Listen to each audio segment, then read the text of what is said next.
Okay, that's good.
This one is okay. It's okay. I think this one you work. I see.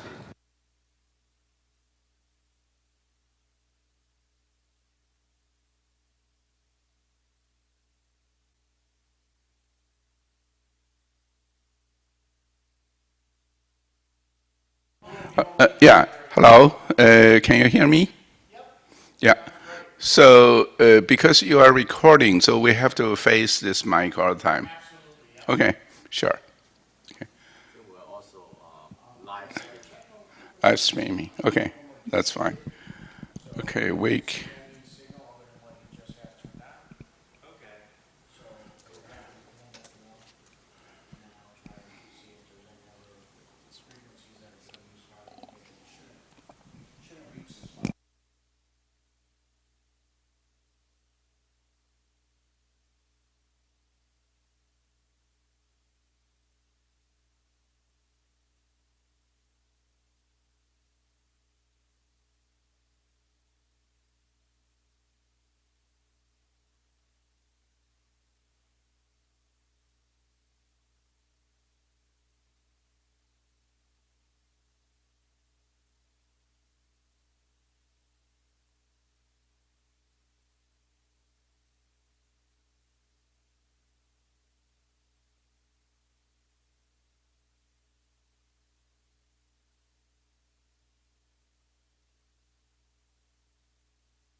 Yeah.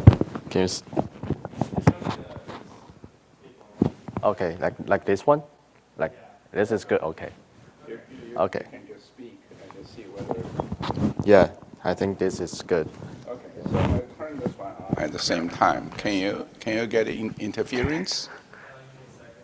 Okay. Yeah. So because sometimes I need to turn on to introduce everyone. Okay. So it seems to be okay, right? Okay. So then we'll wait until 8:03 or something, and 9:03 or something we start. Okay. Now it's still too early. Okay.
Hi, good morning, everyone.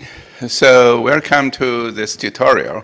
I know this is the last day of the conference, and we also separated into many tutorials and workshops. So, but this one is a very interesting one.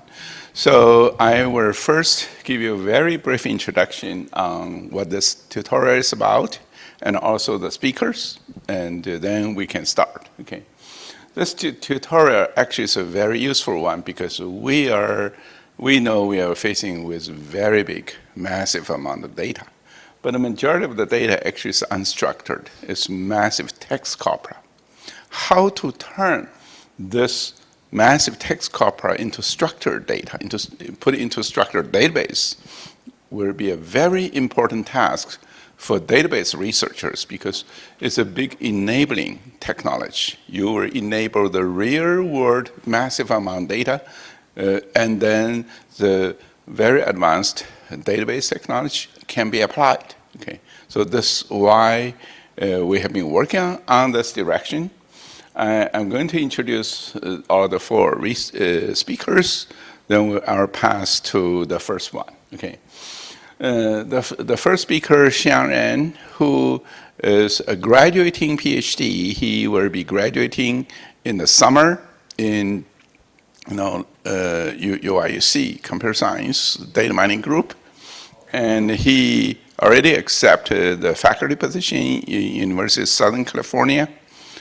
Before he joined USC, likely he will do a very short, half a year postdoc, maybe in Stanford or someplace.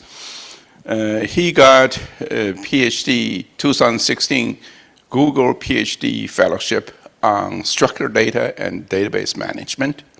In 2016, Google internationally only give one PhD fellowship in this category, structured data and database management. He got it. Okay, so that's why he's one of the leading PhD student researcher working in this field. Okay, then the second one is Dr. Meng Jiang. Meng is here. Okay, he got a PhD in 2015, I should say, in Tsinghua University in China, which is ranked #1, both in engineering and also in computer science. And he got a PhD dissertation award in computer science, Tsinghua University. You probably can see this is almost like ranked #1 in Tsinghua in computer science. During his PhD, he worked with Christos Falotos at CMU for 10 months or so, generated many research papers. Some paper even got like a KDD, like a Best Paper Award nomination. Okay, and he worked at UIC as postdoc for close to 2 years, and he will join in August. He will join Notre Dame as assistant professor. Will become faculty in Notre Dame. Okay, so that's Dr. Meng Jiang. Jingbo Shang is a PhD student currently in computer science in UIUC. Interestingly, 2017 Google PhD fellowship in the category of structured data and database management, give one award in North America, they give it to him. Okay, so of course there's another one in Europe. Okay, so total in the world maybe there are only 2 in this category, and he's currently doing the competition on the programming in San Francisco. He could not join us, so I will speak for his part. Okay, then the last one is me. Okay, so you probably saw me in both database and data mining conference quite a lot. I probably do not need any self-introduction. I'm just a professor, Abel Bliss professor, a chair professor in computer science at UIC. So we are very close. We just drive down here. Okay, so let's start with the general introduction on the contents. Right. Thanks, Jiawei, for the introduction. So I'm Xiangren. I'm a PhD candidate in the computer science department at UIUC. So today I want to talk to you about how to turn this massive text data into sort of structures in a way that demands very light human efforts. So let's start with the motivation for this whole tutorial. We know that turning data into knowledge is one of the most triggering challenges in the big data age. And we already seen great success in mining knowledge from data structured, things like spreadsheets and databases. But as we can see that in our society, the majority of data that we're collecting every day is primarily unstructured data, like text data. And turning such text data into sort of knowledge is a much harder problem. So the focus of this talk we're trying to address is to turn this massive unstructured text data into certain structures. But then what are the structures that we are focusing on? I want to give you examples here. This is a piece of hotel reviews from TripAdvisor and its text. So when people like you and me reading this piece of text, you will first try to identify entities of interest types from this piece of review. Things like the hotel is an organization, Junior's Cheesecake is a restaurant, like Times Square is a location. Okay, so that's the typed entities.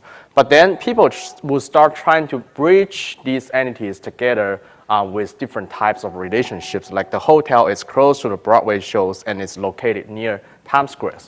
That's the typed relations. So the typed entities and typed relations altogether form a sort of the structures of this piece of review. And if you're thinking about you are dealing with billions and millions of such kind of reviews, you will end up with a gigantic network looking like this, or a much larger one that is bridging different types of entities using different types of links. So why are such structures useful? Thinking about just from a database community's point of view, we have been analyzing these structures like databases and spreadsheets. And once we can turn this text corpora, which is just sequence of characters, into sort of a structures like a relational tables, we can suddenly thinking about applying these successful database techniques on top of those structures to really understand the text corpora, to search, to explore, and to analyze these text corpora, including doing like Sparkle SQL queries, doing frequent pattern mining, graph mining, and so on. And I want to give you just one concrete example on why such structures actually can benefit our daily life in the real products. So TripAdvisor engineers, they want to find out interesting collections of hotels. And what does that mean? That just means hotels that share similar attractions, facilities nearby, for example, restaurants. And getting those group of hotels can just provide particular insights into a certain city. And they really want to do this in an automatic way because thinking about if you just find an individual experts or a bunch of people in a team to manually create such set of collections, this will be really unscalable if they want to do this for every city in our world. So what they are really doing is they run our algorithms to extract different types of entities from the piece of review text, like hotel names, the locations, the restaurant names, the facilities, or any kind of attractions, and then use them as feature in a sort of clustering algorithm to derive some interesting clusters, things like catch and show collections, basically telling the hotels that actually are pretty close to the Broadway shows area, and near the highlight collection is sort of the hotels along the highlight attraction. And that was an example in the real product. But what about our scientific research? So the UCLA medical schools and the Mayo Clinics, they are working with us together, trying to understand the massive literature in the PubMed systems. So what they want, one of the functions they want is like this one. So they really want to say, can you give me a set of entities, like for example, a set of genes that are distinctively associated with a certain type of disease, like heart disease. By building such a system, they can answer questions, for example, what kind of proteins are distinctively associated with cardiomyopathy, which is a specific kind of heart disease, among other heart diseases like heart valve disease. So what they're doing here is they extract from the massive PubMed literature, those abstracts and the full paper text, different kinds of biomedical entities like the drugs, the disease pathways, all sort of things, and the relationship between these biomedical entities as well, like how these genes associate with those diseases, how this drug can target different genes. And then they they take these entities and relationship, put it back into the corpus, look at how they co-occur with each other in different text papers or different documents. By analyzing the frequency and their pattern, co-occurring patterns, they can finally find out a bunch of proteins that are more relevant to a specific heart disease than to any other kind of heart disease. So that's so-called a distinctive entity summarization, which saves those researchers many efforts in deriving insights about different biomedical entities. And then the question we're going to ask at this stage is, think about we are from different sub-communities. We're dealing with different kind of data, different kind of text corpora. So in many cases, maybe you have a tool that really works well on news article or tweets, but really, I mean, they perform really bad at maybe computer science paper or any kind of corporate documents. So can we really design a general techniques that can work for different kinds of corpora without too much human efforts? By human efforts, I mean maybe labeling the documents in your domain. But if we're looking back at the prior arts in dealing with such problem, extracting structures from the text, so most of the work is done in the natural language processing domain. They take such a workflow which is heavily rely on human efforts. So here's what they do. They find out, let's say they have a particular corpus focusing on, for example, like hotel reviews. They find out a bunch of experts, sample a subset of the documents from the corpus, ask them to label for the structure, like the entity names, their types, the relationship between those entities, and then use them as the training data to generate some rules or train a machine learning model. And those rules and models actually work pretty well for this particular corpus. But thinking about today, you deal with reviews from hotel reviews from TripAdvisor. Tomorrow, if you want to deal with life science papers, tweets, or restaurant reviews, you're gonna need to repeat the whole process all over again, so which is pretty slow and costly. So really slow down the speed that you develop a sort of downstream application on top of these text structures. So our approach, which is the focus of this tutorial, is to do this in a really human effort-light way. So the general idea of our approach, which is called effort-light structure mining, is that since we already observe so many structural facts, I mean entities, relations between the entities has been stored, has been curated and stored in the external knowledge bases like the Wikipedia, DBpedia, or any sort of vertical knowledge bases. So why don't we leverage those facts to try to design an automatic annotation process that can annotate any kind of corpus you have. So then you will have a domain-specific or corpus-specific training data which can provide you particular insight in designing a structure discovery model or process that can turn the entire corpus into the structures that you want. So this process, because you are leveraging the facts in the knowledge bases, so you can deal with different kinds of corpora without involving additional human efforts. You just need to find out the right knowledge bases for that corpus you are dealing with. So the whole process will be very quick in develop sort of a downstream application and don't really involve too much human efforts. So then once the structure get to be very complex, for example, you're dealing with thousands of different entity or relation types, you don't need to worry about that human may make subjective errors when they're labeling these things. And putting our effort-light structure mining into a bigger picture, actually it falls under the category of distantly supervised structure discovery. And this is the lightest one in terms of human efforts among other categories, including early days they're doing handcrafted structure discovery by just crafting some rules, and then there's a supervised techniques using training data and also weakly supervised structure discovery methods using just a small number of examples or patterns. So we know that the foundation of this effort-light structure mining that we just briefly introduced the idea is solely relying on the concept of distant supervision.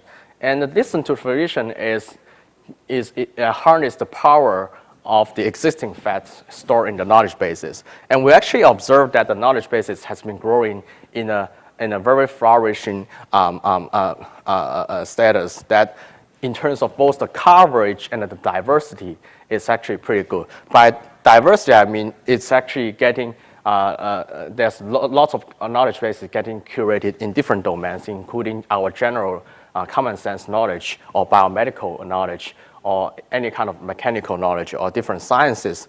And also, if you look at the trend that the people has been curating this number of facts in the knowledge bases, it's also growing in a very healthy trend. So given this good, this good sign of the knowledge base is getting healthy growth.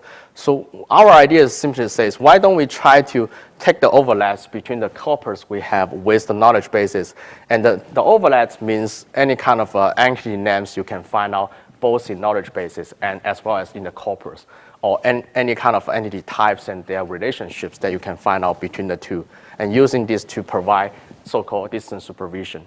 Yes?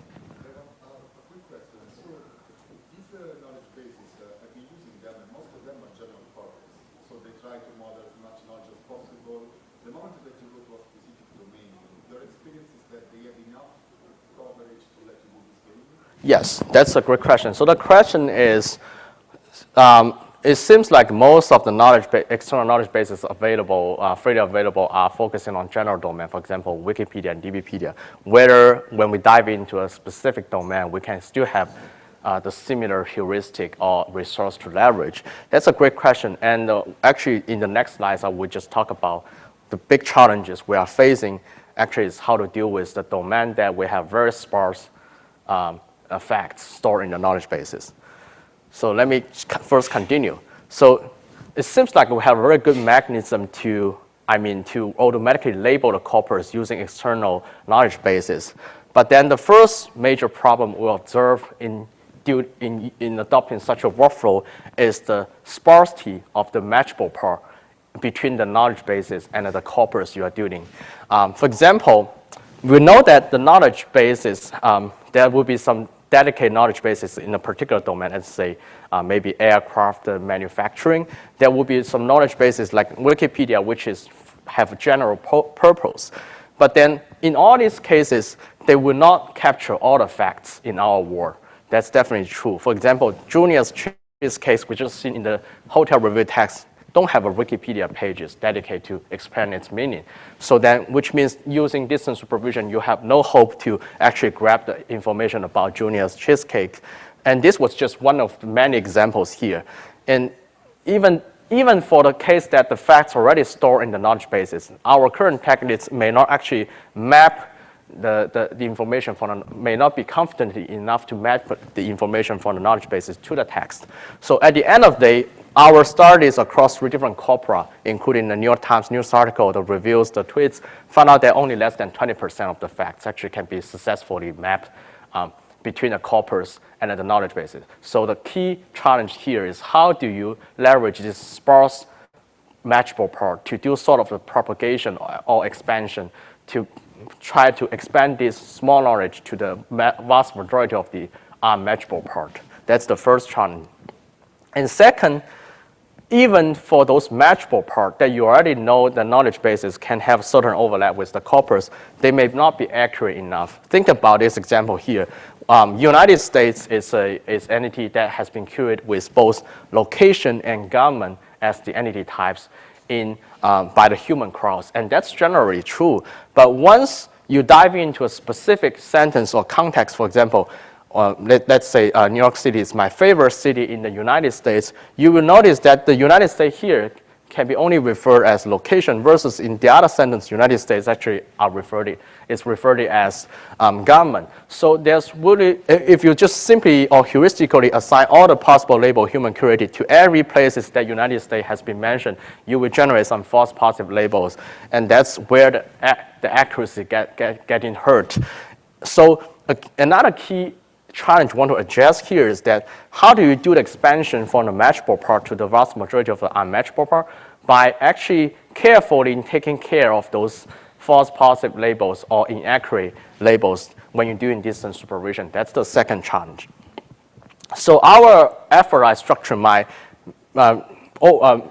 looking at these challenges, we have 2 major ideas in overcome these challenges. So we noticed that the sparsity, the matchable part is sparse. So we definitely want to propagate the information from the matchable part to the unmatchable part using some sort of the contextual bridges, which we will talk about that shortly. What is contextual bridges? But then even we discover these kind of contextual bridges, they will be very sparse. By sparse, I mean people have one way in talking about a context. In another document, there will be another way, but they are semantically similar. How do you resolve this sparsity across different documents? So we're doing expansion, but we need to consolidate those sparse bridges in doing the expansion. And second, we observe there's some noise in the matchable part. So how do we design specialized objective functions to actually denoise those matchable parts while we're propagating or expanding the knowledge from the matchable to the unmatchable part? So that's the second idea. We need to design specialized objective function using the context to overcome this noise. So together, the key idea of our techniques is to harness the power of the data redundancy in a huge corpus, because once the data become very redundant, you will have those lots of information can help you to cross-check these arrows and doing the expansions.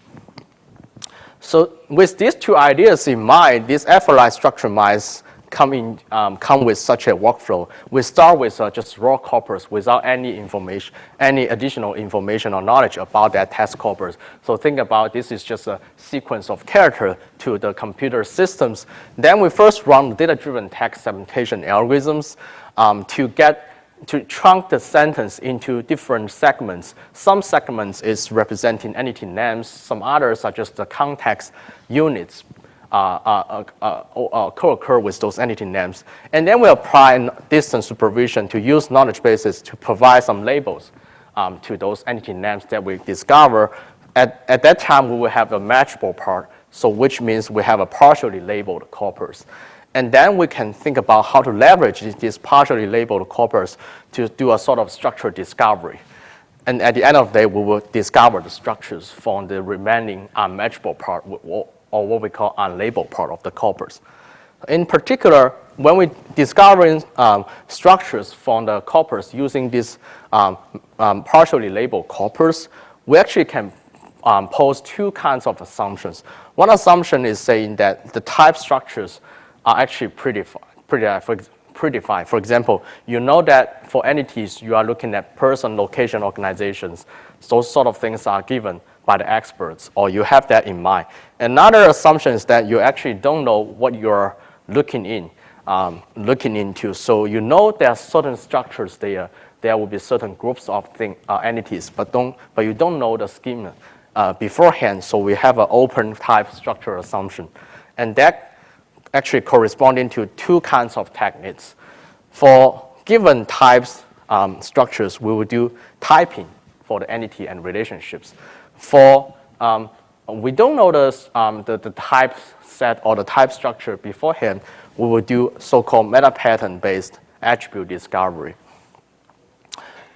So now we just talk about the basic background motivation of this whole tutorial.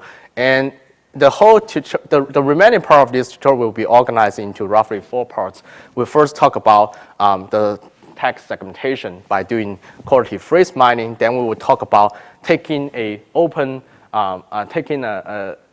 predefined type structure assumption. We will do typing, and taking a open type structure assumption, we will do meta pattern-based attribute discovery, and we will summarize some interesting future directions that we can take. So I will now pass to back to Jiawei to talk about this qualitative phrase mining.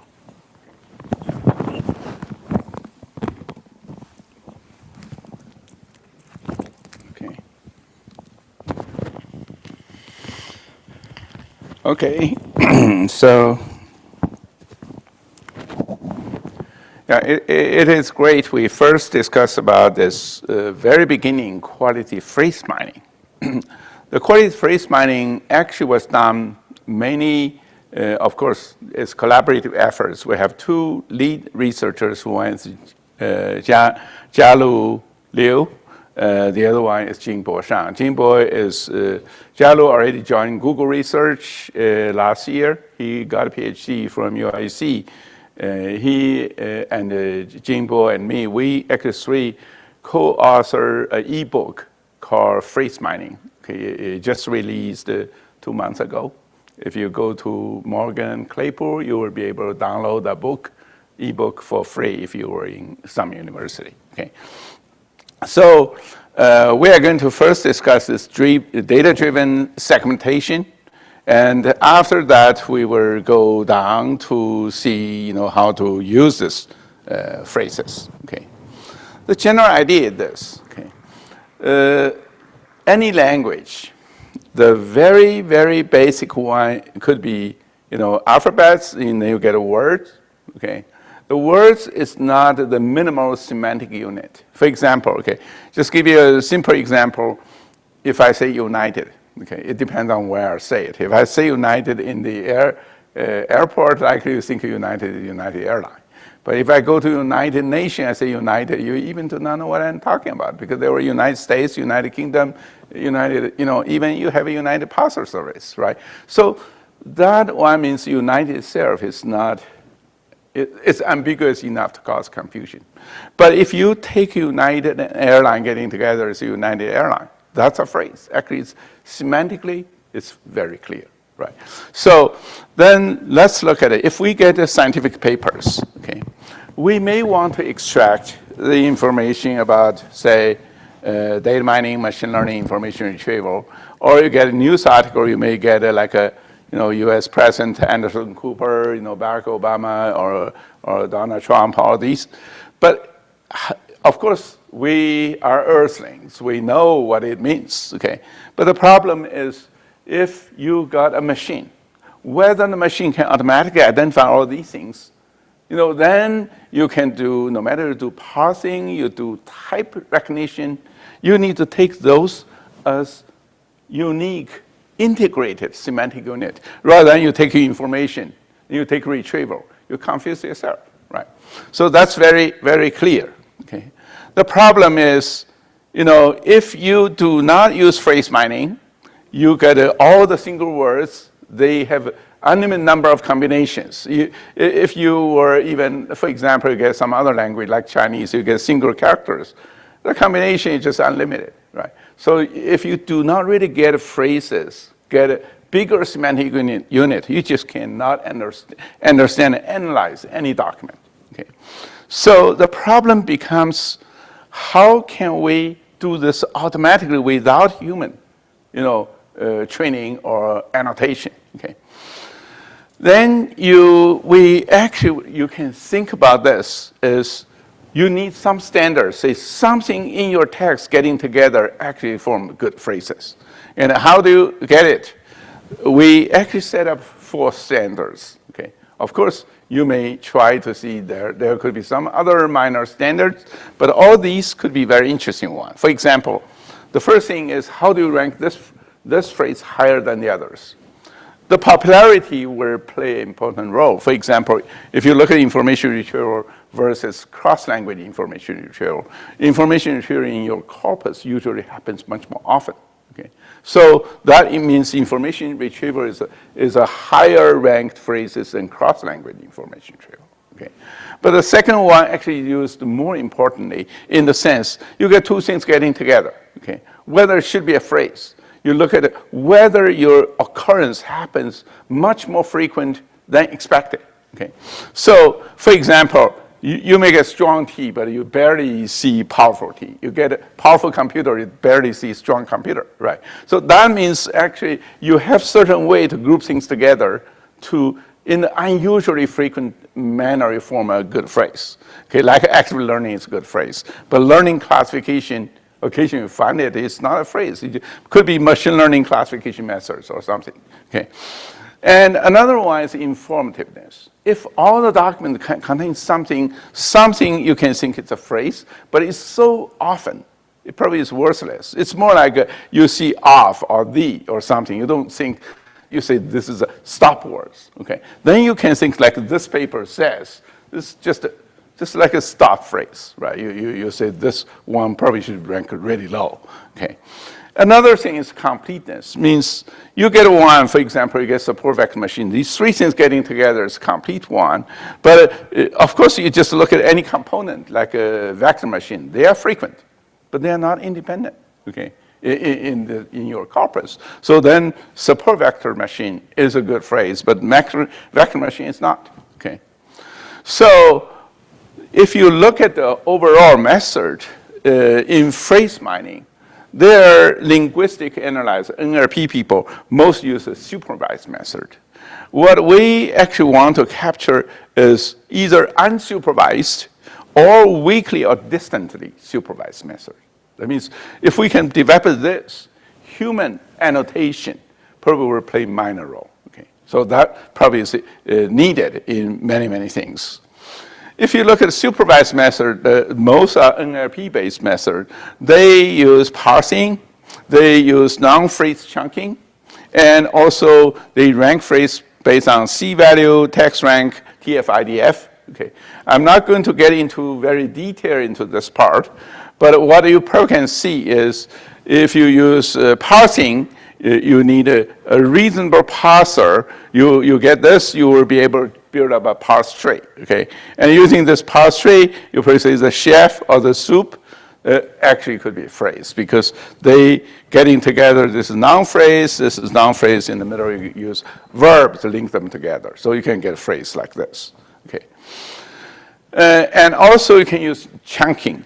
Chunking basically say you basically try to group things together. You based on some kind of part, you can see this is noun phrase. The yellow dog, that part getting together, if you can, use simple, those, you can say part of speech tagging, we call POS tagging.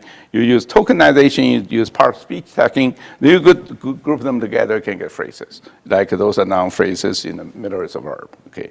So this essentially is a chunking method, okay? And the major difficulty for this one is the training, okay? You think about this. Nowadays, not only you read New York Times, actually people read tweets. There are lots of tweets, Europe, there are lots of domain experts. For example, you go to medical domain, they have their jargons, okay? So how can we, getting sufficient labeling on those very dynamic, very changing, very specialized corpus is a problem. You don't have enough, trained data. Another one is you use this, you get into a very large scale, you have to go back and forth and check. The computation is slow, and also, there are lots of corpus information. Like I go to this one, for example, even we said support vector machine. You may find, you say vector machine is not a phrase. But if you go down to some, like mechanical engineering or, those things, they may have vector machines, right? So that's, to that extent, you go to specific corpus. Originally wrong phrase could be a good phrase, okay? Or originally right phrase could be a wrong phrase. So then if you look at the ranking in the typical NLP domain, they use C-value, they use text rank, they use TF-IDF. I'm not getting into detail, but I assume everybody knows TF-IDF, okay? But anyway, you use this, you can rank the phrases, okay?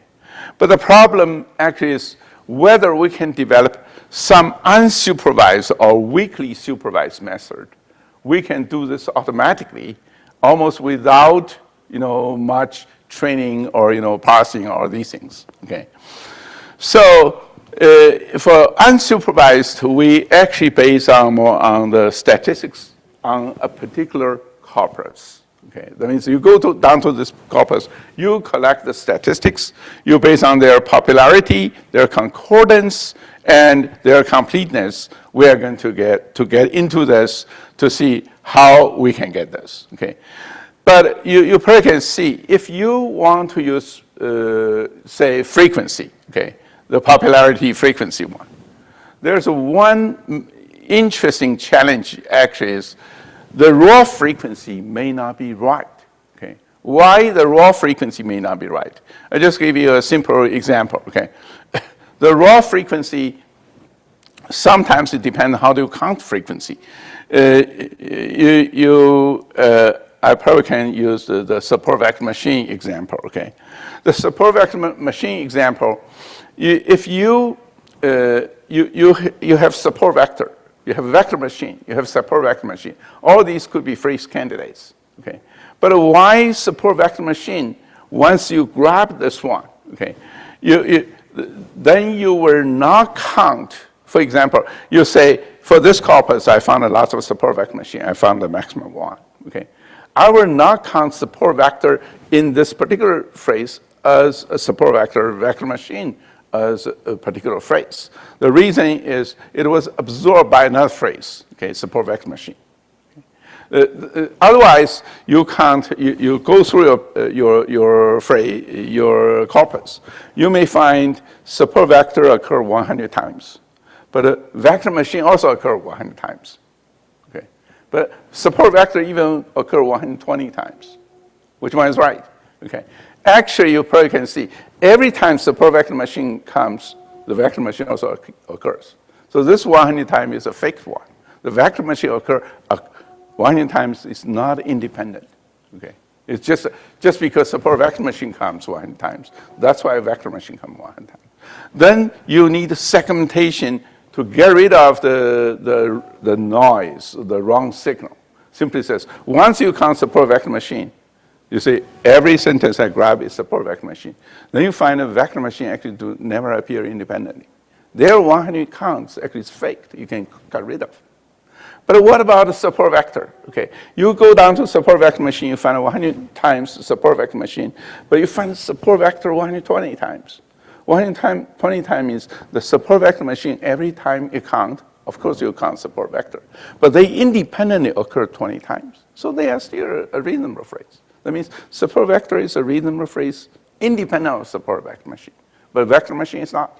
Okay, you can see the case.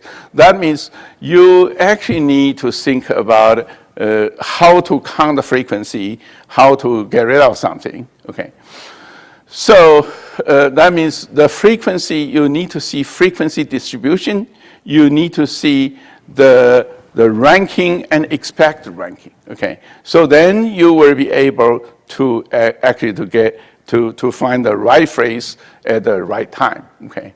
So let's first to see the expected frequency. This is a very useful concept. The expected frequency means this, okay? Suppose I still use support vector machine, okay? You go down there, we know actually support vector machine is important concepts in machine learning, you know, in many other things.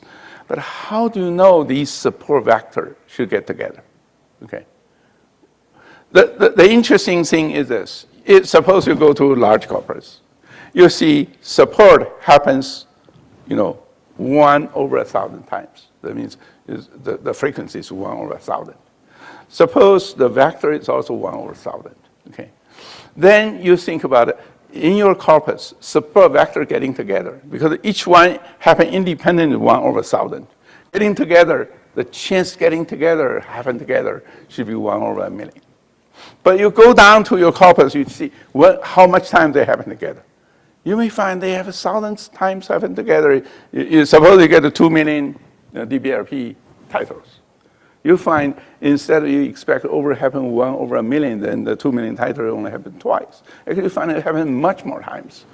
Once you happen much more times, that means they are far over your expected, you know, frequency. They are along this domain. Okay, what do you mean this domain?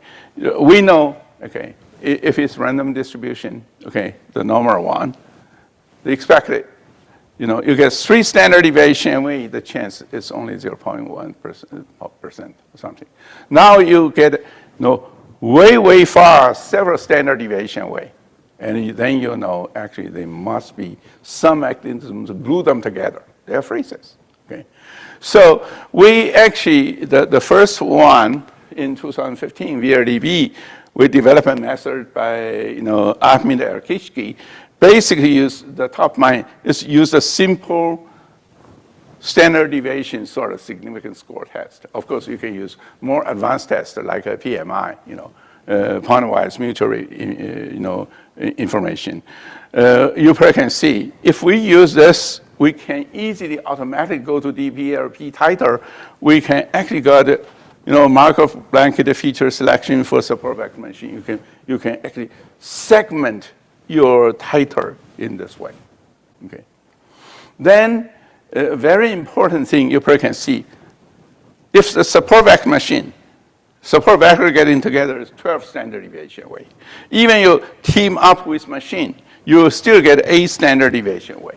that implies this signal is so strong, support vector machine must be gluing together. Okay, you'll find it first. Then there's a very interesting observation. For example, if you were, came from Mars, you want to argue about the Earth thing. Say feature selection could be a potential phrase. Selection for also could be a potential phrase.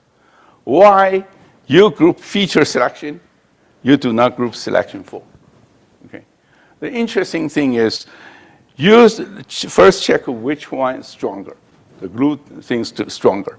You actually will find that feature selection groups together is stronger. In that sense, for this particular titer, okay, this feature selection, once this selection go down to this grouping, the selection for this grouping will be weakened. Okay, that's exactly we call the texture segmentation. You go back to the text. You say, now I'm married to this guy, I won't marry to the other one. Okay, so then this is the phrase. This one will not count. Okay, so then you go down there to see the independent selection for how many. You probably see it's not that strong. Feature selection will be the winner. Okay, so that's the general philosophy. And with this philosophy, we actually getting a lot of statistics. I will not get into very detail because we have limited time. But I should say is you get into any n-gram, you will be able to, based on those frequency, based on several standards, you will be able to grab the right phrase. Okay. And for this, we actually develop the purely unsupervised one. We get very good results already, but it's still not ideal. So you need certain supervision. That means you need somebody say, oh, you find those phrases, actually this may not be a very good one. This actually is a really good one. You need certain supervision. And how do you get the supervision? Okay, there are two ways to get it. We got two interesting papers. One actually was 2015 SIGMOD paper, okay, is using weakly supervised. The general philosophy is you give me, say, 300 labels, positive and negative, say, like this 150 are positive in a way, they are good phrases, the other one is not good phrase, okay? So if you use this, we call segmentation plus phrase, we get a seg phrase. The other one says we don't need anybody to give any label. We just rely on some knowledge base, for example, Wikipedia. You give us Wikipedia, we don't need anybody label, and we can do it. Okay. And that very nice feature here, probably compared to many other NLP approaches, this phrase mining, both seg phrase and auto phrase, are sort of a language independent. That means you give us this, you give us 300 labels, or give us wiki. It works for English, it works for Spanish, it works for Chinese, it works almost for any language, okay? So that means you give us a corpus. You don't have to give us anything. You give us corpus, you give us a Spanish Wikipedia, okay? Then we're basically getting all the good Spanish phrases, okay? So that's actually quite amazing. And this first one we call the seg phrase is using weak supervision. The weak supervision basically say, you need like a gigabyte corpus, you need to give us 300 labels, positive and negative. And then we will be able to go down there to say, for example, you can give us, say this one is a good phrase. This is not. This is a good phrase, okay? So you give us this positive and negative label. We go back to your corpus. We actually take this to build a classifier, okay? Then we'll be able to get a good phrases. You probably can see, this is, we took a SIGMOD proceeding and CKDD proceeding. We compare this seg phrase, this is the entity name chunking. It's essentially chunking method in NLP, okay? You probably can see the quality. The quality is this. You probably can see, we mark this one a little dark, actually we found it, the name chunking did not find it in the highly ranked one. Okay, you probably can see relational data, join query, high dimensional data, two-phase locking. Anybody in SIGMOD will say, these are good phrases. You use name chunking, go down to DBRP, SIGMOD preceding title. They actually will not rank those high. And this automatically rank high. And they do rank high something we do not rank high. For example, they do have large volume, efficient implementation, large collection, important issue. Okay, this for SIGMOD or for anything, it works, but it's not. We treat them like a stock phrases. We say it happens anywhere. Okay, it's not so important. We do not rank them high. Okay, so you probably can see the differences. If you look at SIG-KDD, you see those time series, gene expression data, frequent subgraph, categorical attributes. Anybody work on data mining will recognize those are very critical phrases, right? So, but we still need 300 labels, okay? So that's exactly the auto phrase came, okay, after we work on the sec phrase. People say we still need, even that one was very useful because the same year, the same month, we published in SIGMOD this data, this paper. Actually, Europe gave us 2015 Europe data set challenge, grand prize. Why they give us grand prize? Because we actually show on Europe data, we can automatically chunking those phrases in a very high quality. The same year, actually, TripAdvisor actually sent us email, want us to work together with them because they found, they tested many different software.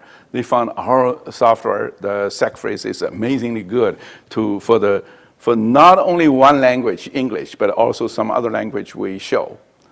They found it's amazingly automated, amazingly good to get high quality phrases. Okay, then they can build other things using embedding plus deep learning to move ahead. Okay, so but we still need label. Okay, so whether we do not need label at all. So this method, the interesting thing is we do not need label. What we need is just a wiki. Okay, you give us wiki.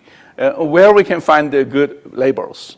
The interesting thing is the wiki has lots of those pointers. For example, you find an entry, say Barack Obama, you'll find that there's an entry point to Barack Obama. They have a link, okay? You click a button, they can go down to Barack Obama, they can go to Anderson Cooper, they can go to US President, okay? But the interesting thing is, anything not a good phrase, you will not be able to find a link. But reverse is not true. You cannot find link. They may or they may not be a bad phrase. Okay, just give you a simple example. Obama administration. You go down to wiki. You say Obama administration. This is a good phrase, but you will not find an entry. Okay, they have a Barack Obama, but they don't have Barack Obama administration. Okay, those are simple things. That implies actually you can automatically get positive label pool from wiki. Hundreds of thousands positive pool, okay? But you will not be able to get negative one because nobody give you a label say these are negative.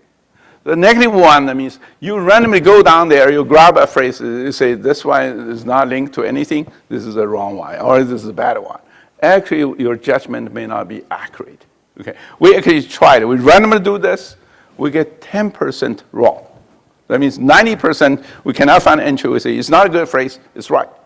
But if we find like Obama administration, we say it's not a phrase because there's no link. Actually, it's wrong. Okay. Then how can we use nice positive label pool and a noisy negative label pool to do good work? Okay. Nobody give us training. Okay. The interesting thing, we developed a method called, this is a high quality positive pool, but low quality negative pool because you say this is negative, they're about 10%, actually they are not non-negative, okay? In that way, can we do good work? Actually, we develop an ensemble method in the sense, if you ensemble, because the positive pool, negative pool, both you can get really huge, okay? And use this, you ensemble them, ask them to vote. In that sense, this small one, once they do ensemble, they do voting, their vote cannot be strong. Okay, so finally we use this ensemble. These 10% negative one can be easy to get rid of. Okay, then essentially our training data become very pure. Okay, so that's a general method. Then I can show you. These are the auto phrase getting example. These are the Chinese one. we do not, actually we compare with the best Chinese one, we also can show. You pretty see this is like 10,000 phrases rank around 10,000. You still get very high quality phrases, both in English and Chinese and Spanish. If you go down there, we do show systematically 3 languages in parallel, we can do really good.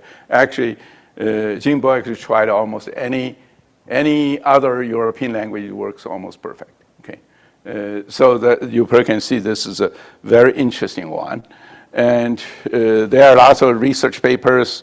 We do have a lot of, one thing is we also publish all these 3 software, TopMind and SegPhrase and AutoPhrase, are on GitHub in the public source. Actually, quite a few companies contact us. They are using this.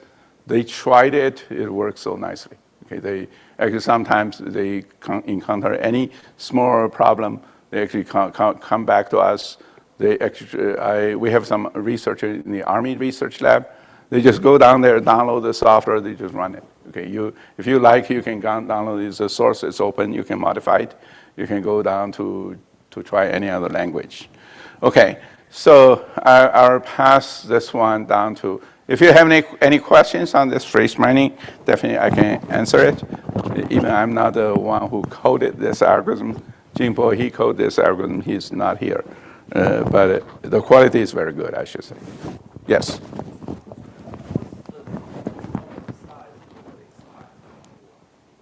Okay. Yeah, the question is what's the size of the corpus we expect to run? We usually run this in the size of gigabytes. That means it give us, actually the larger the quality is better. Okay. But what's the minimum size? Actually, I just give you a simple example, how fast and how minimum size. When we first developed this TopMind, okay, we went to Army Research Lab because we have some collaboration. During the lunchtime, one Army researcher asked Ahmed, say, can you show me, you can get high quality phrases? Do you have any example you can show me? And he actually grabbed an Army research training manual on the medical emergency, which actually they trained in Afghanistan. The one side is written in English, the other side is written in Darsi, which is Afghanistan language. So we just show on the English one, which is it's about 200 pages medical manual, without anybody trained, nothing. He just ran it, a click button within 2 seconds. Generates thousands of phrases. They actually go down to check those phrases, English phrases on medical science. They say everyone makes sense. Okay, so that's the size. That means you can run on a very large data sets, but you can run on a relatively small data set. But you still need relatively small is still several hundred pages. Okay, so that's a general size. Okay, now, go ahead.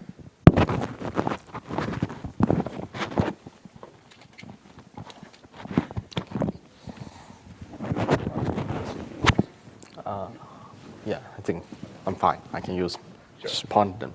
So I'll continue to talk about, so given we have these very nice mechanisms that we can leverage with small number of examples to get good phrases, or even using just Wikipedia, those distance supervision to getting good phrases, we can stand on top of these phrases and think about which of them actually can form very good entity names. And we can further categorize those entity names into different entity types that are given by the domain experts.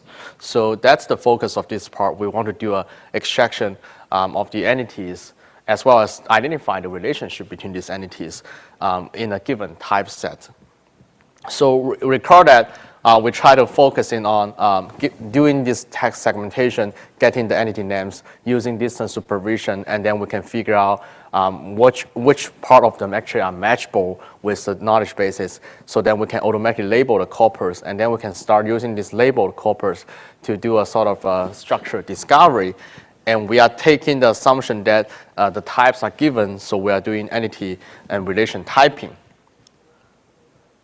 And to be more specific, within these entity and relation typing steps, we actually can start from doing coarse-grained entity typing and recognition, and then we try to think about how to further refine this coarse-grained entity type. For example, person, into more fragrant types like artist, politician, businessman, or even singer and actor underneath the artist category. And finally, using these fragrant entity types to further figure out a relationship between these entities. So we have 3 steps, one by one, to form a clear roadmap that we can turn a particular corpus into a structured network. So let's start with this entity recognition and coarse grain typing. So the motivation of doing this entity typing, there's lots of good examples, but let's use this Yelp's review as a motivated example. Think about you are just a person from Mars, and this is just a sequence of characters that doesn't mean anything to you. But then what our computational systems are facing when they're doing this entity recognition typing task is that they are given such a piece of text sequence and then a dictionary about what are the things on the earth. For example, maybe some restaurant names, some location names, some food names, and then you want to use that dictionary that given to you and using that to work on this piece of text and figure out that, okay, barbecue, pulled pork sandwich, coleslaw, these are names for food on the earth, and Phoenix is a location and honor is a person. But this is pretty challenging problem because think about in the dictionary, you may have maybe coleslaw or baked beans, but then you may not have pulled pork sandwich. So you need to sort of infer from maybe coleslaw and baked beans or other names of food to the stage that you will finally recognize, okay, pulled pork sandwich is also a full names. So that's, you need some sort of knowledge inference. Plus, if you look at the example barbecue here, in the dictionary you are having, the barbecue may have a couple entries with the string barbecue, but then one of them could be the food names, the other one could be a company names on the earth, maybe a manufacturer's acronyms. So you face with ambiguity problems as well when you're doing this problem. So, but if you can really go from here to here in a very high quality and automatic way, then there will be tons of application. For example, simply link these names into their specialized verticals will give you much more information about these entities. So the traditional way when solving this mostly is called name entity recognition systems from the natural language processing domain. They are still very heavily rely on human efforts. So I give you an example here. This is sort of the interface provided to the domain experts to actually annotate the training data. For example, if they're given hundreds of tokens, hundreds of documents about maybe Yelp's review, then the domain experts may need to use such an interface to highlight what is the good food names, what is the good restaurant names, what is good location names, tokens by tokens, which is pretty slow and costly. And then they're using this training data to build up a sequence model, for example, conditional random fields, hidden Markov model. Essentially, those models are trying to classify each of the token in the sentence into a specific given type. For example, they want to classify, okay, barbecue is a food, and then best is O, which means it's not an entity. And they need to, in order to have such a classifier, they need to use this training data to build up the classifier. And the training process is also very slow. It's n to the cubic, where n is the number of the tokens on average in a sentence. So then people go from this traditional NER system to weakly supervised systems, for example, pattern-based bootstrapping methods. So this is weak supervision because now the human experts don't need to provide a token-wise annotation using the interface you just see. They only need to provide a list of names for a particular category. For example, if you're looking for more names for food, then you just provide a small number of food names, for example, pizza, French fries, hot dog, and the system plug in these seeds back to the corpus, and they observe what is co-occurring with these seeds in the corpus. For example, you will see the pattern like the best something I have tried in, or there something tastes amazing, and these patterns can go back to the corpus to find out more names of the same kind. And you can do this in an iterative way to get more and more names for the food. So this is usually like a snowboarding process. So there's one system, actually it's called a Snowboard from the Columbia database group. And plus there's many other systems now. For example, CMU's NEL system, UW's NOEL system, like Stanford's Deep Dive system. They all adopt a very similar intuitions in getting those entity names and their types. But as we talked before, we want to really get rid of any kind of human efforts. Like we don't really want even providing a list of the names for this category. So then we go to this, we resort to distance supervision. And I want to use this graph to sort of explain the workflow for the distance supervision. So we first detect the entity names from the text. And this can be done by using the text commutation algorithms we just talked about, for example, seg phrase and autophrase. So for example, the first sentence, you will know Phoenix and New York City are two entity names. And we sort of move those entity names to here to make each entity names as a node in a huge graph. So we have 4 nodes now.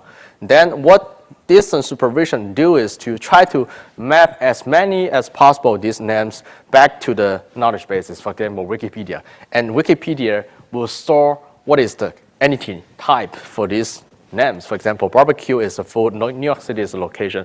But a vast majority of these names actually are unlinkable or unmatchable, as we talked about. So I put question mark here.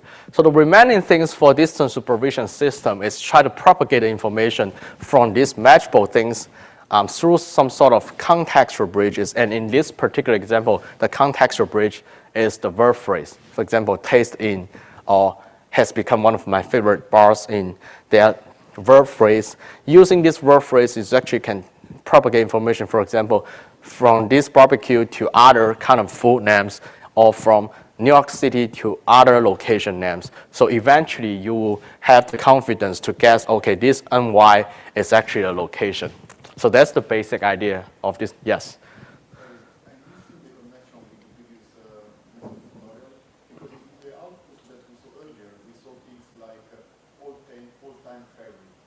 Mm-hmm. Mm-hmm. So now you are underlying the entities, while earlier we were seeing small sentences, right? So can you clarify how you go from the previous piece to these entities? Okay, so the question is how we get the results from the first steps. For example, how we got the Phoenix. You can find these entities from the previous step. Mm-hmm. You are referring to the previous step. So yeah, that's a good question. So the autophrase and seg phrase algorithms we talk about could become the foundations for we to build up the entity detection algorithms to getting these Phoenix and New York cities out from the sentences. So in this particular paper we're gonna introduce shortly, we actually have a specialized module that try to extend these the top-my algorithms into a entity detection algorithms. So sort of we've put in some constraints, mostly is like a part of speech tag constraints back to the algorithms, so then we can actually identify a subset of quality phrases is actually entity names, and the remaining ones are very good contextual bridges, for example, like these verb phrases. So I will talk a little bit about that shortly. Okay, but the basic workflow here is to demonstrate that the distance supervision start with detecting these entity names from text, match them back to the corpus, get their type labels, and finally propagate these type labels to the remaining unmatchable ones. But the whole process seems to be a very natural workflow, but there are some challenges here. For example, people have when talking about different real-world entities, they actually could use the same string names to refer these entities. Like in these 3 sentences, Phoenix occur in all these 3 sentences, but then they're actually referring to different real-world entity. The first and third one is referred a bar in the New York City versus the second one is talking about the Phoenix City in the Arizona state. So, but they all share the same name. And then how the computational systems can actually figure out the underlying semantic differences between them. That's the first challenges. So we need to define their type labels looking at their context. But when we look at the current systems, most of them actually only give us single type labels for all the entities that share the same string names. So all the Phoenix will be labeled just with one type, either location or a organizations, which is context agnostic prediction. Second, if we focusing on looking at what is the contextual bridges, we will find out that people also have a wide variety of ways in expressing relations that are semantically similar. For example, it's my all-time favorite die bar in. If you observe these verb phrases, you will have a sort of idea about what kind of entities will be on the left side, what kind of entity will be on the right side. So on the left side is likely some kind of organization like a restaurant or a bar. On the right side could be most likely a location. And then if you look at the second verb phrase, has become one of my favorite bars in. It has a very similar function in inferring what should be on the left, what should be on the right. But then their string look like rather different. So can we have a mechanism to actually group them together? So then once we group them together, they will have a similar function in inferring what is on the left, what is on the right. And the good thing for doing this grouping is because, let's say, some of the ways people mention in these relations is very popular, maybe 100 times in the corpus. Some ways are pretty sparse or pretty rare in the corpus, maybe just 5 times. By grouping them together, you actually will benefit those word phrases which are pretty sparse in the corpus when doing this propagation. So regarding the questions I just got about how we really detect the entities from the text. So here, I want to give you a general idea about how we actually extend the SEC phrase algorithms to specifically work for entity detection. So we call that in the SEC phrase algorithms, we have multiple standards, including concordance scores. So the concordance scores basically tell you the two things come together much more frequent than expected or than randomly, by random. And that would be a very good signal. But then many phrases, they come together and they are high quality, but they are not entity because the part of speech tag of them actually does obviously tell you that they are not an entity. So for example, if you see this taste and in come together, but taste is a verb and in is a preposition, then you obviously know this is not a good entity name, but could be a very good verb phrases. And so similarly, if you know support vector machine, they come together, and then you know that vector and machine are two nouns, and the support is a adjective or something else, then you will have a high confidence saying, okay, this is more likely an entity name instead of a verb phrase. So with such intuition, we design some patterns that actually some works very well for entity names, the others work very well for verb phrase or relational phrases. And so then we redefine the score functions in the SEC phrase algorithms that it consists of the concordance score and the syntactic quality. The syntactic quality is essentially looking at how this phrases part of speech tag sequence can match our predefined patterns. So altogether, it forms a quality score, and we're still doing this agglomerative merging by looking at how good their score is when they are merged together, so that we can segment the sentence. So that's the changes we made to the previous quality phrase algorithms when we dive into entity detection stage.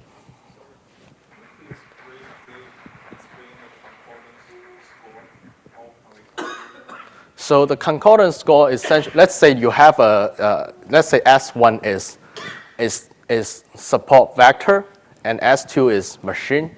So this basically is using a z-score. So if you're familiar with z-score in when we're doing t-text significant test, so it's essentially computing something similar to z-score, and that representing whether these two things come together is significant or not. It's not out of random. So that's the basic idea we compute this concordance. It's also, you can also make a comparison to like a PMI, point-wise mutual information. It's in a very similar spirit. So after these stages, we actually have a way to identify what is entity names what is relation phrases. So a sentence actually could be segmented into such a format that the blue ones are basically verb phrases satisfying the verb phrase syntactic pattern, and the red colors one are entity names. So starting with this, I want to use a gigantic graph to explain our basic idea in typing the entities, typing the red color strings into different categories. For example, this is restaurant, this is person, this is location. So first things we make a difference compared to previous systems is that we observe multiple mentions of Phoenix, but we also know that this Phoenix could be referring to different entities. So we're using different nodes to representing different mentions of Phoenix so that we can model their types individually using separate signals. And then we still link these different mentions Phoenix back to their string names. So all of them share the same Phoenix string names, because we want to observe how these strings co-occur with other verb phrases in a huge corpus, so then we can propagate the type information between one to the other. And another innovative things we do here is, as we just talked about, these relational phrases may have similar functions. So we want to sort of group those functionally similar things together while we are propagating the information between these nodes. So we basically are solving two tasks in a joint framework. One is to do the type label propagation on this graph, and the other is doing clustering of these relational nodes by looking at their connectivities with other neighbors in this huge graph. I'll give you a little bit more details about how we actually propagate the information. So we are leveraging this so-called smoothly assumption. Basically, if you are observing that these two nodes in the network, they have a very large edge weight, then you try to say that things, the type labels between these two things should be similar to each other because they are connected with a strong string. So put in the more mathematical way, let's use Wij to represent the edge weight, and Fi is indicating how likely things on the right side of these relational phrases could be a location, and Fj is indicating how likely this Ny is a location. Then this assumption can be used can be enforced using a Laplacian functions. And these Laplacian functions, if you minimize it when the Wij is very large, it actually pushing this square term to be very small. Pushing the square term to be small means that you are pushing Fi to be similar to Fj. And Fi similar to Fj means things on the right side of these phrases has very similar likelihood as this Ny to be a location. So you're actually forcing them to have a similar likelihood to be a location. You are pushing them to have a very similar type labels. That's the intuition that how these Laplacian functions can actually realize this smoothly assumption by doing the type propagation. So then you can actually propagate types from here to here, or from here to other places. And one more, and we talk about this, we are not only just doing type propagation, we are also doing clustering, because things have different frequency in this corpus. So we want to group these two things together by looking at different signals. So the signals we are using basically are how similar they look like each other, the string similarity, and how their neighbors are similar to each other. That's the context similarity. And eventually, you also want to double check that you not only want their neighbors to have a similar distribution, you also make sure that their neighbors are having similar roles, which are the entity types in this corpus. And that exactly motivates our needs to do grouping of these phrases as well as typing these things together. Because in many cases, these neighbors having question marks on top of them, meaning that you don't know their entity types. So you can have a first guess of their entity types, do a round of grouping, and use this grouping together to help better propagate the types to those entities, and do this in a back and forth process, I see. So how good is this compare with the other state-of-the-art systems? So we compare with systems from different categories. Some are doing bootstrapping, some are doing label propagation, some are using NLP linguistic features in a sort of classifier. And the major message we want to give here is that because of our system is not really using any human efforts, and it's not relying on any specific language analyzers, for example, parsing or trunking, so then it works more robust compared across different domains compared to other systems that actually are pretty sensitive to those linguistic analyzers. For example, this Figure system from UW, they're using parsing structures come from some primitive systems. Those primitive systems need training on the corpus you are dealing with. So the class type is really like domain independent and language and genre independent as well. Yep. Yep. When you do the data set, are you using only Twitter as a corpus, or you're using also other corpus in order to get more information about the sentences? So let me. Only the tweets, that's all the information that you have, or you're using also New York Times and Yale? I see. So the question is, what kind of when we deal with these tweet data sets, what kind of data, what kind of corpus we are using? So all these are tweets. Yeah, we only, for example, in the New York Times, it's just New York Times articles. In the Yelp, it's just Yelp's review text.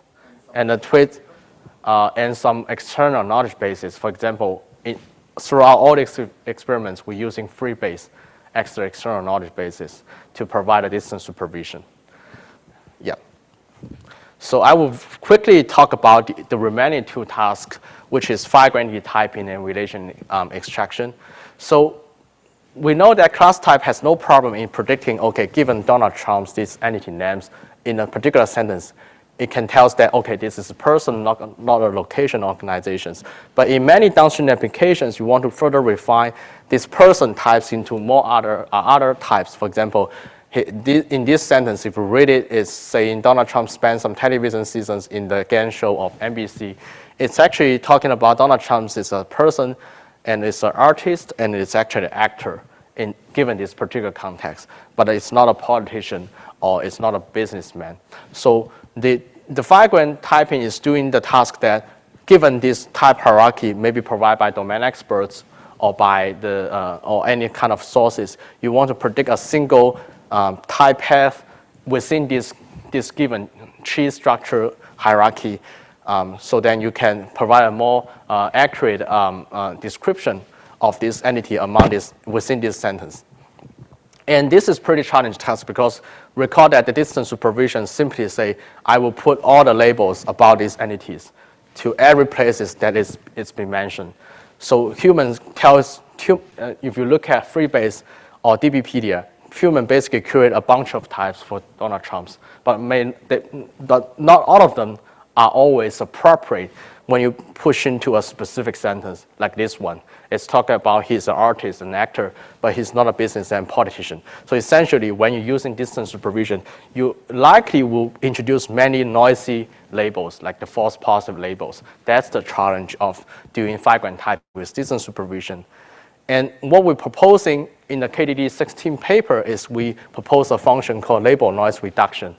And what it's doing is that given a sentence with the entity, we extract some features, basically the tokens or the shape of the tokens surrounding them. We fit it into this module, and we can get rid of those noisy labels, those false positive labels. And we provide you a denoise training data. And then you can build up whatever classifier or rule-based math systems on top of this denoise training data and use that classifier to get the prediction on the new data you've never seen before. So that's the new things we do for this figure entity typing. And a byproduct we have is actually we can provide you a embedding low-dimensional vector space that have a predictive power. For example, if you see another sentence with Donald Trump's, you extract some features, you add the vector representation of these features together, you have a vector to represent what does this Trump mean. and you place this back to the space, you can look at its nearest neighbor in the type hierarchy, and it tells you that, okay, in this case, Donald Trump is a person, and it's further refined as a politician. And we compare this system with some state-of-the-art system from Microsoft and Google, and we will observe that on the 5-gram type level, we have a better performance games. So now we push the domain independence and language independence, not only on the coarse grain type level, but now we can push it to the more. Finally, we get to the relation extraction stage. And the relation extraction stage basically say, given this entity and their type labels, can you figure out the relationship between them, like Donald Trump is President of the United States, from this piece of sentences, providing you those different signals. And if you look at traditional systems, it's adopting the incremental pipeline from detecting the name to type those entities to detecting the relationship between them, and finally type the relationships. And the errors could happen at any of these stages. Once it happens, we just get aggregating, cascading down. So we don't want this happens, and which basically motivates us to minimize the number of the functional blocks in the system from blocks. One is in charge of detecting the entity and the relationships. The other one is in charge of typing those entities and relationships. And we just want to give you a little bit details, and then we will conclude this part, that we call that in the class type systems, we have the co-occurrence between entities and their texture, verb phrase or relational phrases. So we try to generalize this huge data model, generalize this data model a little bit to this huge graph that you have the co-occurrence between entity mention and features, and then you have this entity mention be assigning with different type labels by the distance supervision. Same case for the relation mentions.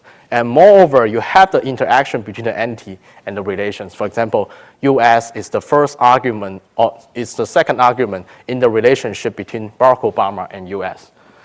So what we want to do in this work, the code type, is trying to map this graph into two low-dimensional vector space, one for the relation, one for the entity. So in each of these space, things come close to each other. They should have similar type labels. For example, travel to should come close to the feature back to between two entity arguments.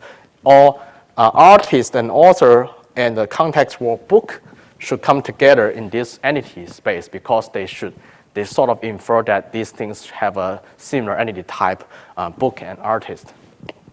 So I have to skip these several details because we have limited time, but I want to give you the idea that we propose an objective function that's sort of minimizing a couple minimizing couple sub-objective functions that are in charge of entity mention typing and relation mention typing, plus modeling the entity relation interactions.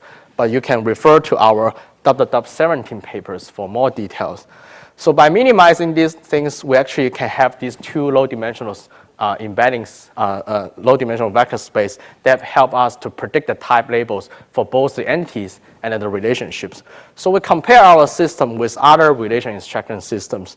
And this performance gap between the green line and the blue line actually tells you that how much performance improvement we can have when we jointly type entity and relationships. So if we're only doing relation typing, we also have a performance gap compared to the best relation extraction system. That's the gap between the gray line and the blue line here. So the insights of this code type system is that we can really do joint entity and relation extraction and typing without human expert input, without they are annotating this corpus. So we think about why don't we apply this to an interesting vertical domain, for example, life science, to see what kind of structures can we get out of the PubMed papers, the massive literature, and then to provide some insights for the researchers in life science domain. So what we do is we turn 4 million PubMed papers into a gigantic structure databases that categorizing the relationship between different biomedical entities like the drugs, disease, pathways, proteins. And then we build up an interface on top of that structure network, help users to explore the literature related with these facts. For example, if you click a link between a disease and a gene, we give you a ranked list of literature that are most likely describing this fact, this piece of fact in the PubMed literature.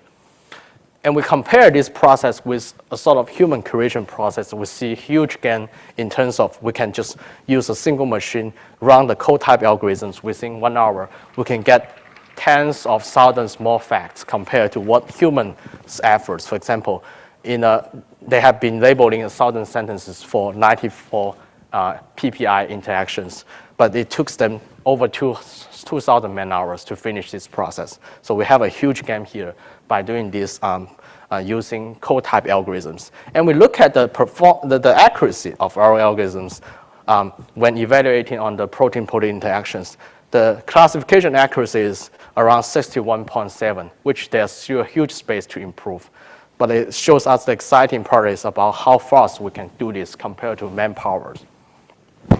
So now we talk about this entity and relation extraction, and I will pass it now to the next speaker, Dr. Meng Jiang, talk about how we can do meta-pattern mining to figure out some attributes and to complete the network construction stage. Hello, everyone. I think we do have very few minutes left for this tutorial, so maybe I will skip most of the parts, but you can download the slides from the website, right? And you can see quite a lot of things. I'll introduce you about attribute discovery. So attribute discovery is also a part of turning the text corpus into a structure. Say we want the attributes from the text corpus. For example, given you the sentence like this: President Blaise Compaoré's government of Burkina Faso was founded. So Burkina Faso is a tiny country in West Africa, and we really want to know, from this sentence, we want to find, for example, the one thing is the entity and the attribute name and the value. So that could be a table. That could be a very structured, nice structured database. For example, you can have Burkina Faso. It has the attribute name president, and the value, the present name is Blaise Compaoré. And second is we want to have a set of the quality attribute names for the specific class type. For example, for this country, we want, country may have population, may have a president. We want the set of the attribute names. So how can we do this? There are two series of approaches. One is, relational attribute learning, doing machine learning, supervised learning, and unsupervised learning. So we have introduced that part in other tutorials in TubeDub this year that has 3 hours. So that's why we can introduce that part. But now I'll focus more on the pattern mining. Say, can we use textual patterns to find the attributes? So 3 parts. One is Hurst patterns. Second is the textual patterns in OpenIE. And the last one is textual patterns with semantic types. You have learned a lot from how to do typing systems. So Hurst pattern is a very first, I want to introduce what is textual pattern. So textual pattern, the definition is very clear. So in the text, if we can find very frequent substructures, for example, when we replace United States or Japan, these two country names into, say, noun-phrases, or maybe into entity, or into location, or into even a fine-grained type country, then the substructure around these entities, around these instances will be very frequent. So that's how we can find the substructures. We call it textual pattern. So the textual pattern was originally proposed in not for attributes, but for the specific relation that is a relation, is a. So you can use all these patterns of noun phrases to find the is a relation. And so people say, okay, can we extend all these Hurst patterns to find the other attributes, like I say, presidents of the countries? Maybe you can derive generate your own precise patterns, but the recall is very low. It's really hard to manually craft all the patterns, right? So then we can see bootstrapping framework. You can use some seed examples to propagate, to generate the patterns. And when you have new patterns, you can generate new instances. So that's how we do it iteratively. And for example, here will be the iterative patterns, like about the attribute that is the organization may have a location of its headquarters, okay? And you can use Microsoft Redmond as a seed, and you can generate patterns like strings headquarters in string 2 space the string 1. So you can have all these patterns. And the problem is somehow when we only focus on the entity names or on the phrases, you will have semantic drift. For example, there are many instances like pattern-based method. Then pattern and method, these two are not organization and their location of headquarters, right? They're not. So people will propose a snowball system. Say, can we use semantic types? When we know Microsoft is a company, when we know Redmond is a location or is a city, then we can somehow use these types to fine-grain the patterns. We can go from this string-based patterns between two strings to the patterns between two entity types, organization and location. Okay, so that's the idea of this never-ending language learner. You can use bootstrapping framework with coupled learning to generate all that patterns, and it's still running in the CMU website. And the second part, say about the textual patterns, is textual patterns in OpenIE. So you cannot miss the number of works done by University of Washington. They do this machine reading. They have amazing work on generating the textual patterns. I will skip this part, but I definitely can read all the papers. We have the references at the end. I want to go to this part that's from the industry. Say Google, how they generate some textual patterns with their data set. This is a work published in VLDB 14. It's called Biperpedia. So their idea is they have a huge set of query logs.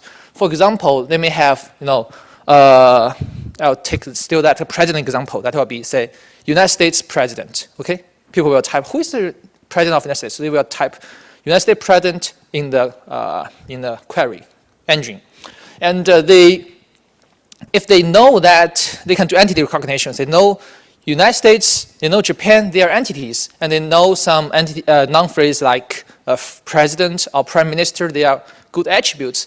Then they can generate patterns with that seeds. Like this, you can see EA patterns. We call the EA pattern because EA and A, E and is A. All these patterns are very high quality patterns that can be generated from the query log. Okay, they will be very frequent when you replace the entity names with E, symbol E, and replace the attribute name with A, symbol A. So that's the idea. But the weak point is in academia we don't really have the query log, and the query log text is highly constrained. So that's how they can generate the high quality patterns. With the text documents, it's really hard to generate even you can generate the patterns, you put these patterns to match the text document, you will find lots of errors, right? You use EA, not every attribute next to the entity will be the good attribute name, okay? So that's the problem. And the second is they do one more thing that is on Attribute Up 2016 paper. They say, I have a large set of the attribute names that I have found from my query log. Can we find precise attribute names? So they learn the structure of the attribute names. For example, here is the attribute name for the sports car, tire price in Singapore. Okay, so why this is precise and why other attributes are not precise? Because they learn the structure of this one. It will be the product price in location or product price in market or nation. Anyway, they can learn this grammar from using this learning module. So that's how they can find the precise attribute names. And then they say, okay, here are the entity and attribute names. How about the values? So they say, okay, I have the text documents. Maybe if we know Google is a subject, CEO is an attribute, and Larry Page is an object, then we can learn. And actually, they first manually crafted all these high quality patterns, like we call it SAO pattern. They have the VA of S, O as a good pattern to find the subject, attribute, and object patterns. So that's how they do this. And the next work is called PATI. It's use dependency parser to find, they use the shortest path between two entities to represent the patterns, okay? So for example, here, President Barack Obama's government of the United States, so they can use the parsing tree to find the pattern like, between these two entities, politician and the country. They find the government is between these two entities, so they have this pattern. But the problem is actually here, we know that the entity could be United States, it's a country, and the attribute name should be president, and the value is Barack Obama, okay? But here, from this pattern, you miss the context. You miss the name president. So how can we do this? So that's why we revisit this problem. We want to discover the attribute with the rich context. So can we find the use from the text corpus to find the high quality attribute names and the values together. So our idea is, if you still remember the example sentence, that's President Blaise Compaoré's government of Burkina Faso, it appeared actually in the news corpus only once. So it's really hard for you to work on the instance level to find this relation or find this attribute. Our idea is if we can generate a large set of the patterns, textual patterns, with the rich context, like here, we don't want to miss the word president. We want to do, it's like the phrase, how to find high quality phrase. We use segmentation, right? So can we segment the textual patterns from the text corpus and group the synonymous patterns together into a collection of patterns, and we use these patterns to match the text corpus, then we can aggregate all the instances about the country's president into a set. We can harvest all this large collection. So that's the idea, and this work has been accepted to this year's SIGMOD 2017. It's called MetaPad. We will present this work in August. Okay, 2 points of this work. One thing is we propose a new textual pattern. It's called meta pattern, which means we segment. It's like the phrase segmentation. We segment the patterns with patterns with semantic types from the text corpus. The second is we organize the patterns into synonymous groups. Here is a framework. So if we only have the sentence, the first sentence, it's really hard for us to find the attribute and the tuples, right? But when we have the second sentence, you can see that these two sentences share the same patterns. First it says President Blaise Compaoré's government. The second says President Barack Obama's government of the United States.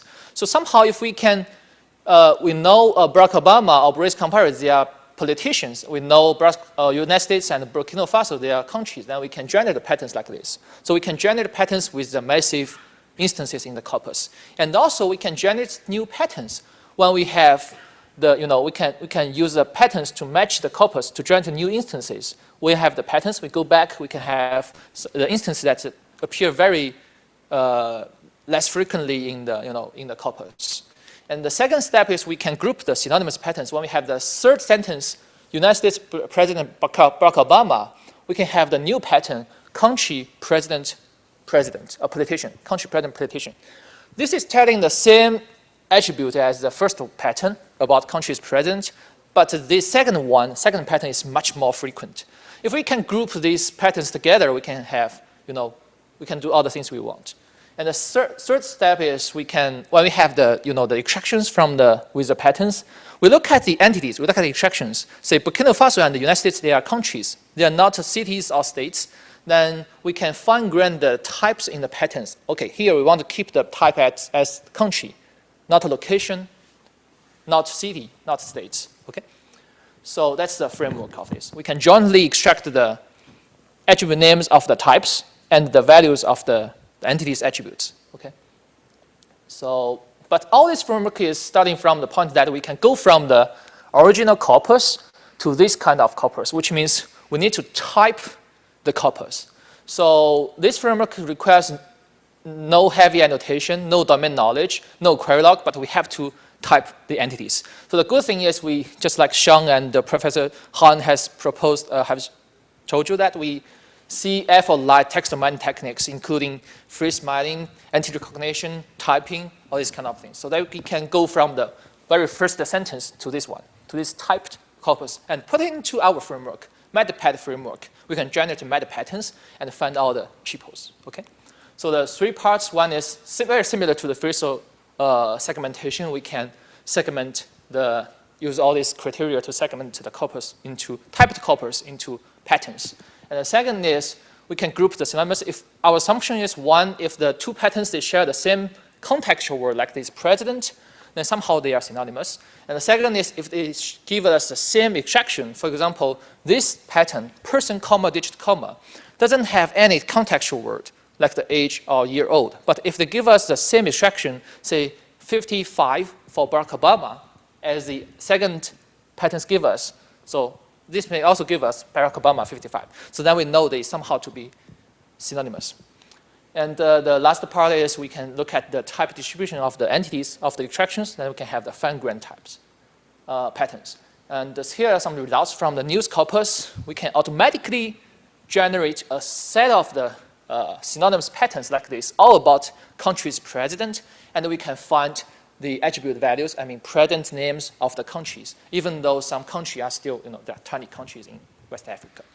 And we can find the CEO names of the companies using all these patterns that are automatically generated from the corpus. We can find the CEO names of some young companies.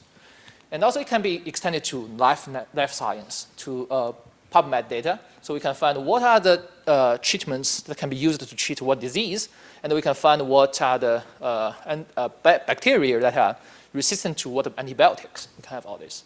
So that's all the things. We have a rich set of the references. If you have time, please look at it. Thank you very much.